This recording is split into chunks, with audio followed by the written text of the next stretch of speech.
네, 안녕하세요. YJ입니다. 네, 오늘은 오늘 한동안 이제 CAIA에 대해서 지금 이게 대체 투자 관련 국제 자격증이고요. 요거에 대해서 한번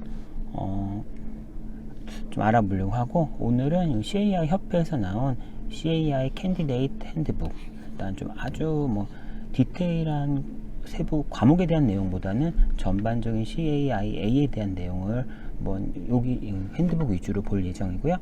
아마 한 2편 정도로 될 것 같아요. 네, 한번 가볼까요? 홈페이지 들어가시면은 기본적으로 for candidates 이쪽으로 들어가시면 아마 이 페이지가 뜰 거고, 우하단 전반적으로 캔디데이트 응시자를 위한 자료들이 있고, 저는 일단 캔디데이트 핸드북을 먼저 눌러봤고요.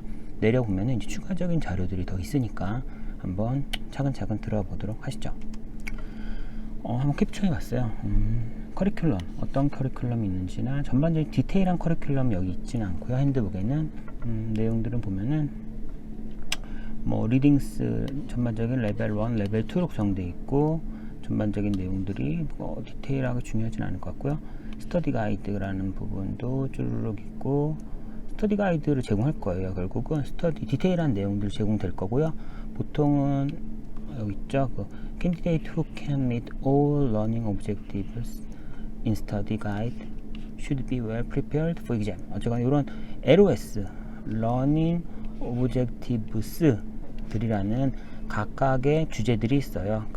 각각의 한 카테고리들이죠. 어떠한 주제들의 묶음들이 LOS라는 개념으로 있을 거고, 그걸 하나씩 어떻게 보면 정복해 나가는 식으로 결국은 A라는 과목이 있으면은 A라는 다수의 LOS들로 구성이 되어 있을 거고, A라는 과목을 위해선 각각의 LOS라는 Learning Objectives를 하나씩 정복해 나가면 결국은 A라는 과목을 정복해 나가는 그런 개념으로, 어떻게 보면은 개별 과목당 내가 해야 될 작은 하나하나의 목표의 단위가 이 LOS, Learning Objectives가 될 것 같아요. 네. CFA에서 사실 아직 CAI에 보진 않았고요. CFA에서는 그랬거든요. 그렇게 아마 비슷하지 않을까 싶어요.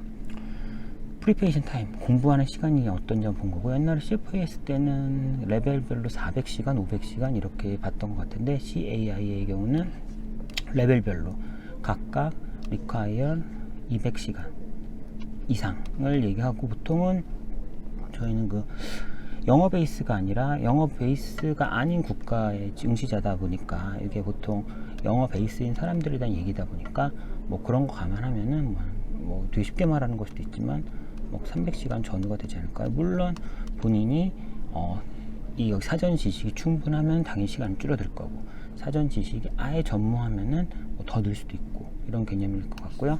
일단 대략은 그냥 200이 영어 베이스가 200이니까 한국말 베이스는 250에서 300시간 정도지 않을까. 그래서 이 시험을 보기 위해서 이 정도 시간을 내가 과연 확보할 수 있을까라는 거를 먼저 생각을 해야 될 것 같아요. 그리고 스터디 툴에 대해서는 몇 가지 자료들을 준대요. 결국 CAI 홈페이지 caia.org 홈페이지 들어오면은 공부할 수 있는, 사전에 공부할 수 있는 다양한 자료들이 있고요. 물론 교재랑 이런 건 따로 사긴 해야겠지만, 그래서 샘플 이그잼이 있네요. 그래서 도대체 어떤 식으로 문제가 나오는지 이것도 한번 제 샘플 이그잼 들어가서 오늘은 말고 다음에 한번, 저도 지금 CAI를 볼까 말까 지금 고민하고 있는 시점이어가지고 한번 찾아볼 예정이고요. 샘플 이그잼도 있고, 스터디 가이드, 이게 좀 디테일한 스터디 가이드겠죠. 그래서 여러 토픽으로 구성되어 있고, 각각의 토픽들은 아까 말한 러닝 오브젝티브스 앤 키워드로 구성되어 있어요. 그래서 결국은 각각의 키워드를 내가 다 알았나, LOS 부분을 이해했나 라고 하면서 하나씩 토픽을 정복해 나가면 그게 쌓여서 하나의 과목을 정복해 나가는 그런 개념이 될 것 같아요. 네, 그래서 당연히 중요하죠.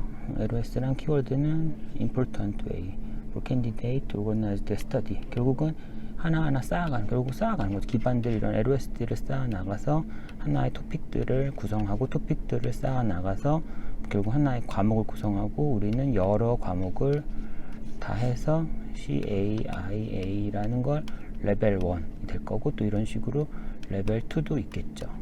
네, 그런 식으로 구성해 나가니까 결국은 차근차근 아래 키워드나 러닝 오브젝티브스라는 최하위 단위 위주부터 차근차근 쌓아서 올라간다라는 개념으로 뭐 노트 정리를 하던 그런 카테고라이즈 할 때 그렇게 하면 될 것 같고요. 스트럭처, 이기전 스트럭처는 보시면 레벨 1부터 볼까요? 레벨 1은 200개의 멀티플 초이스 퀘스천, 그리고 객관식이죠.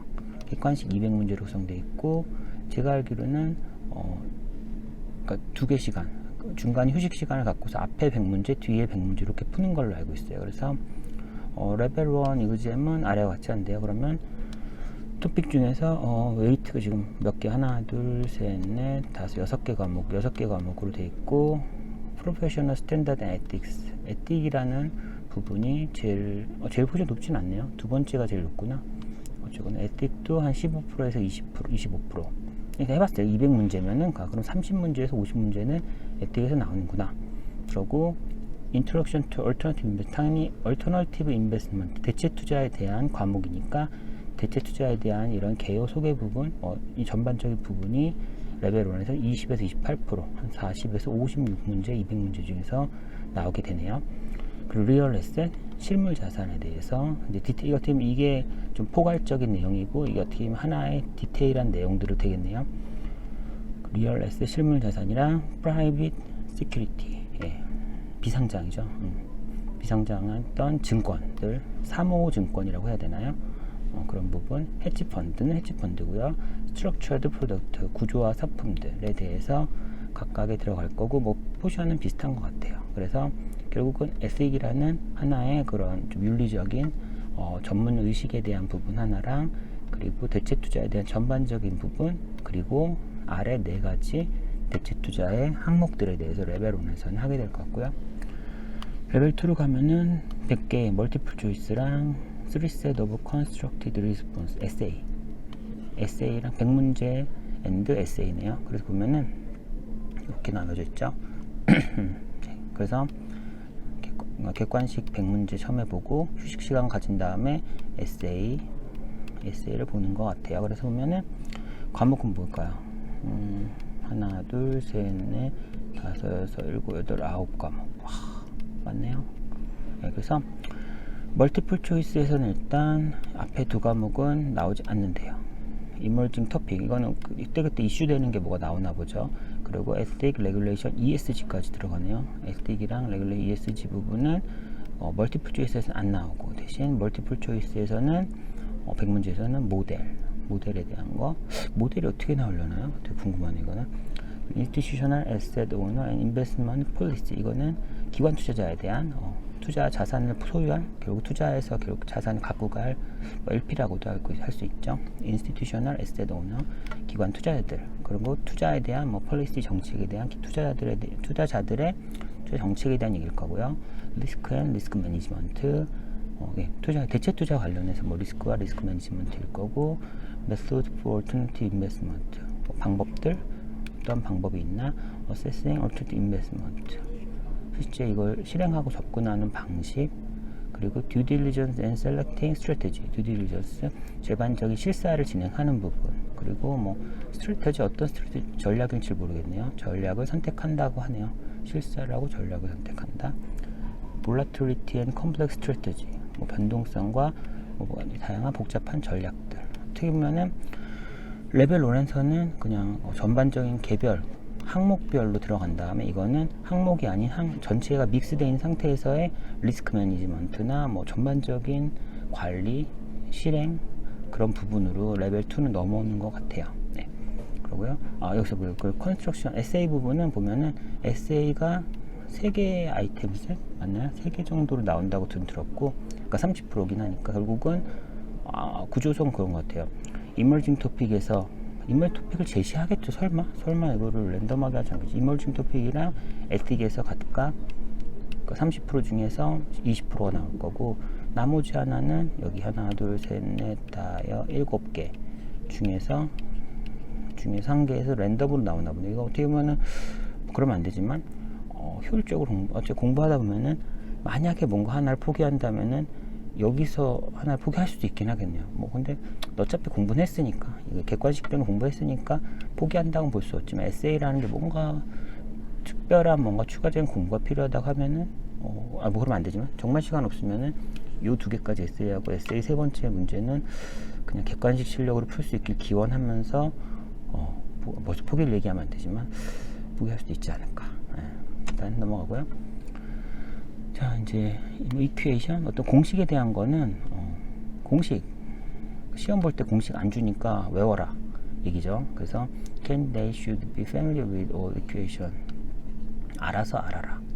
뭐 공식 제시 안 해준다라는 거고요. 좀 뭐 당연할 수도 있는 거죠. 그리고 계산기 무조건 가져야 돼요. 계산기 무조건 가져야 되시고 하나 사셔야죠. 그러니까 그리고 그래서 CFA도 비슷한 똑같은 건 텍사스 인스트루먼트 BA2 플러스나 BA2 플러스 프로페셔널 아니면 휴렛 패커드 거 CBC 12C라고 읽어야 되나요? 12C에 대한 파생애들 뭐 이런 것들까지 정확히 이 명칭을 가진 이 녀석만 only 되니까요. 아이고 ONLY네요. 되니까 딴 거 괜히 쓰지 마시고 재무계산기 이 여기 있는 것 중에 하나로 사셔서 가져가셔야 돼요. 뭐 빌린다 할 수 있지만 공부할 때 직접 써서 손에 익숙해져야 되는 부분도 있기 때문에 그러면 CAIA든 나중에 CFA를 하실 수도 있지만 이런 부분에 있어서는 재무계산기는 어차피 손에 익혀야 돼서 그냥 좀 가격 있지만 그래서 사서 손에 익는 게 좋지 않을까 싶어요. 네. 그리고요. No other calculator or any other electric device will be allowed. 딴 건 안 된대요. 나중에 뭐 여기서 오늘 지금 정리는 안 했지만 웬만한 것도 아무것도 못 들고 들어가고 결국은 허용된 계산기와 신분증 only고 그 외의 것들 하나도 못 들고 들어서 아마 저도 가보진 않았는데 읽어보면은 조그만 라카를 제공한다 그러네요. 라카에다 다 집어넣고 라카 키를 가지고 들어가네요. 그래서 핸드폰을 다 거기 넣고 그래서 라카 키랑 신분증이랑 계산기 이렇게 세 개를 결국 들고 들어가게 되는 그런 개념인 것 같아요. 네. 그리고 세부적으로 멀티플 초이스 퀘스천 객관식은 보통 3개에서 4개의 보기가 있대요. 이게 뭐 정해져 있지 않나요? 3개 또는 4개라는 것도 되게 신선하네요. 무조건 3개거나 무조건 4개일 것 같은데. 그리고 some questions are present in item set. 아이템 셋으로 해서 보통 어떤 긴 지문이 나오고 지문에 관련해서 1번 문제, 지문에 관련해서 2번 문제,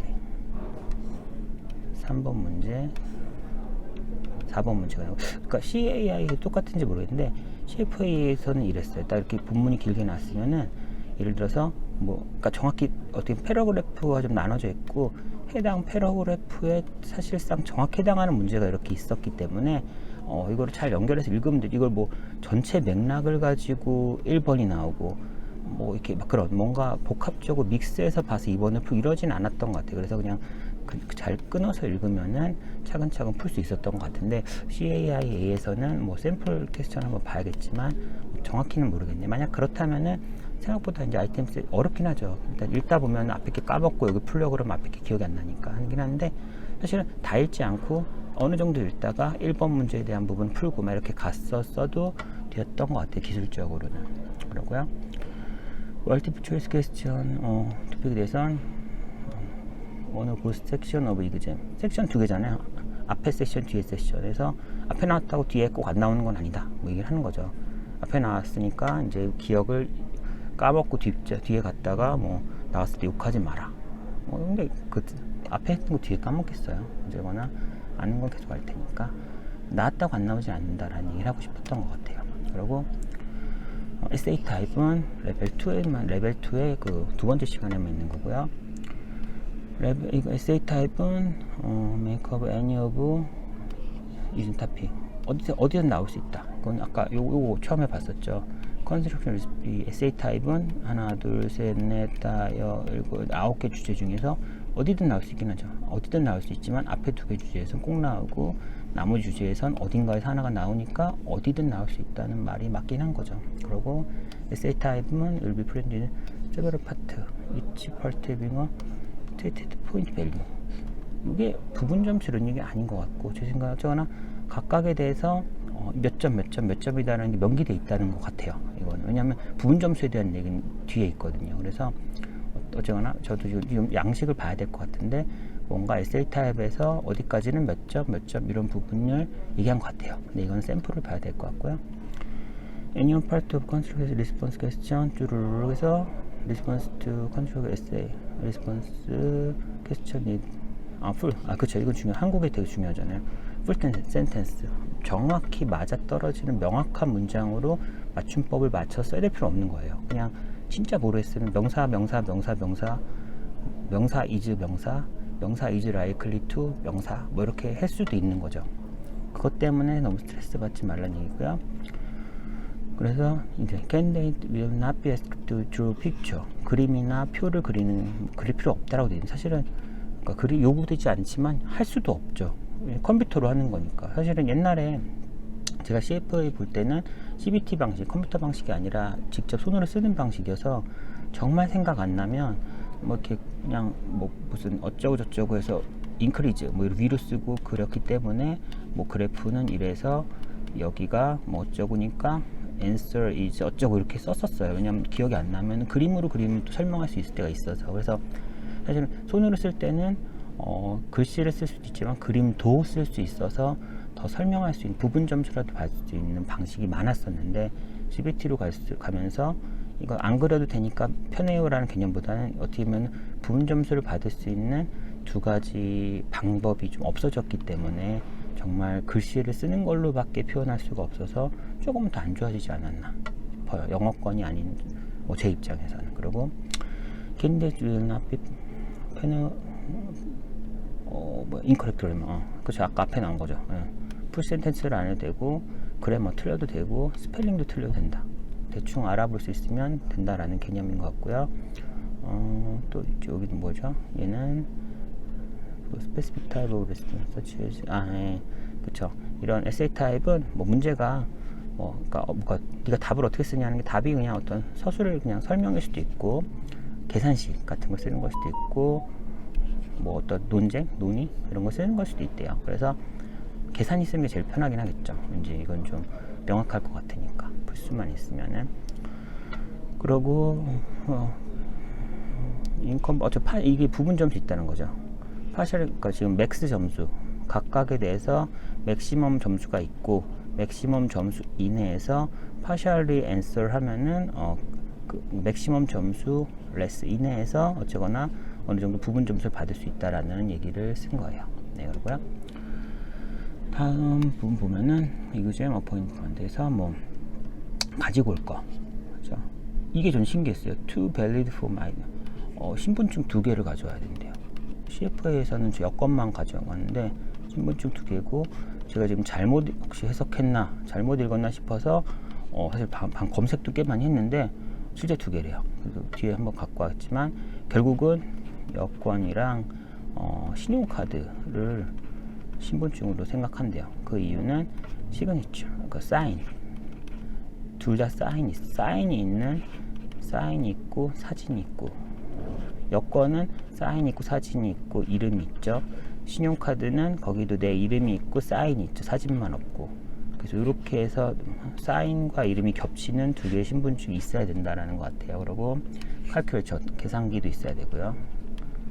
이렇게 이 신분증을 좀 챙겨야 될 것 같고요. 도착은 뭐 당연하죠. 일찍 좀 와라. 적어도 30분 전에 좀 와라 라는 얘기고, 만약 너 그 예상된 시간보다 15분 초과해서 늦게 오면은 넌 들어오지도 못한다. 그리고 아마 돈 안 돌려줄 거다라는 얘기를 한 거고요. 신분증 부분을 사실은 신기해서 좀 가져와 봤어요.